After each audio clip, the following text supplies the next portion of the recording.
Kwa hilo ondoa shaka Stande. Mimi nimeshajikabidhi kwako na nimenasa kweli kweli kama sumaku. Kweli? Ndio.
Dada.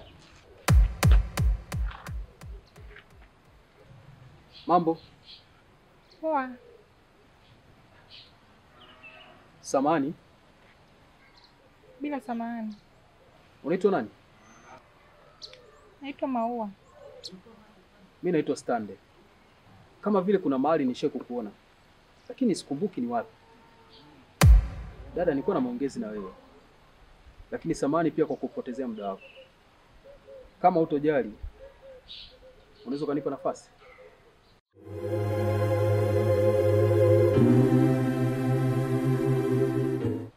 Okay, sawa. Maua, unajua wewe ni msichana mzuri sana. Na pia una mvuto kama wa sumaku. Unajua asili ya sumaku ni kunasa. Hata wewe pia umeshaninasa. Ulinivuta kuanzia kwenye ndoto mpaka hapa tulipo, tayari umeshaninasa. Maua, nimekueleza hivi ili uweze kunielewa. Unajua sumaku inanasa kwa sababu ya mwelekeo wake maalum wa electronic ndani ya atomi zake. Na ndani ya metali kuna vikundi vidogo ambavyo vinaitwa magnetic domistry. kwenye sumaku. Vipande hivi vidogo hupelekea mwelekeo wa aina moja, na ndivyo vinavyosababisha sumaku inakuwa na nguvu ya kunasa. Hata wewe pia kuna vikundi ambavyo vinasababisha unakuwa na mvuto, ambavyo ni sura yako pamoja na umbo lako. Maua, unajua sumaku inaponasa lazima kuwe na pande mbili tofauti, ambazo ni North Pole pamoja na South Pole. Kama tulivyo mimi na wewe. Wewe ni mwanamke na mimi ni mwanaume, na ndio maana umeweza kuninasa. Na sio hapa tu, hata kwenye mambo yale mwanamke na mwanaume ndio wananasana vizuri. Nakupenda sana Maua. Nakupenda. Naomba niwe wako wa milele. Stanley, kiukweli tangu nimezaliwa leo ndo nimesikia maneno mazuri na matamu. Nakupenda Stanley, na niko tayari kuwa na wewe milele daima. Asante sana Maua. Nafurahi kusikia hivyo. Na pia naomba penzi letu lisije likaachana. Hata sumaku zilizona sana kuna muda zinaachana kwa sababu ya nguvu kubwa ya nje, yani external force. Ikiwa na maana unavuta au unashinikiza kwa nguvu kubwa, hupelekea sumaku kukosa mvutano wake na zikaachana. Na ndivyo ilivyo hata kwenye mahusiano. Kuna watu wapo kwa ajili ya kuyavunja mahusiano ya watu, na watu hao wanatumia nguvu hiyo ya external force. Na kuomba Maua, naomba tusiruhusu nguvu hiyo iingie kwenye mahusiano yetu. Kwa hilo ondoa shaka Stanley. Mimi nimeshajikabidhi kwako na nimenasa kweli kweli kama sumaku. Kweli? Ndio.